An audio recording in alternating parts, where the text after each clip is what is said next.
We are 1 week away from the shutdown of the Sumner Tunnel. What do you think about the tunnel closing for the summer? It sucks. We're asking people to plan for an extra 2 hours of travel time coming to and leaving Logan Airport.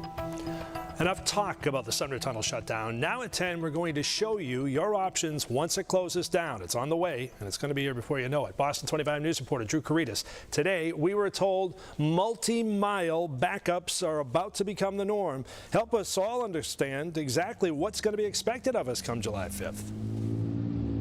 The simple answer, Mark, is patience. We're talking about nearly 40,000 drivers who use the Sumner Tunnel every day. These illuminated signs all over East Boston are reminding drivers to expect delays starting July 5th through the end of August. MassDOT expects about half of Sumner's normal traffic will be diverted through the Ted Williams Tunnel, the other half over the Tobin Bridge.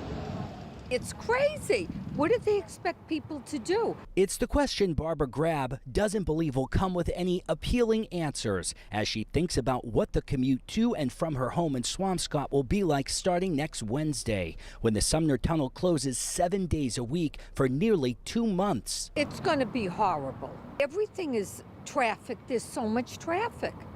It is. It's absurd. Sumner Tunnel closures will affect travelers coming from Logan Airport and East Boston to Boston and points north. MassDOT says vehicles traveling to Logan Airport and East Boston won't be directly impacted, but it is expected to have a ripple effect on the roads, creating multi-mile backups with drivers scrambling for alternate routes. I'm concerned about the other tunnels. If you're driving from Logan Airport and East Boston to points south, you can take I-90 west through the Ted Williams Tunnel to I-93 south. To points west, you can take I-90 west through the Ted Williams Tunnel. To points north, including Maine, Portsmouth, New Hampshire, and Newburyport, drivers can head up through 1A north to US 1 north. And for those who want to ditch the car, there's always the option of free rides on the Blue Line during the closure. It gets really, really crowded where you're basically a can of sardines. Nobody takes public transportation. Since they're closing, we're seeing a decrease in other people coming here. Camilo Acuna is the general manager at Plaza on Porter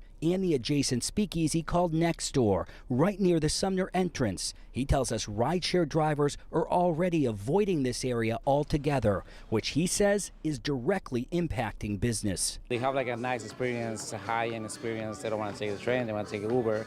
But Uber don't want to come here, so it's complicated.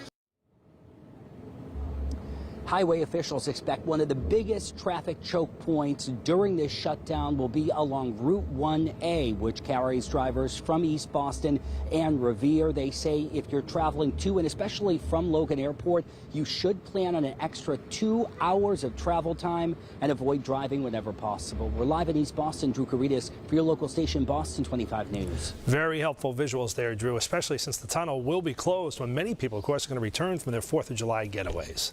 Nice work. And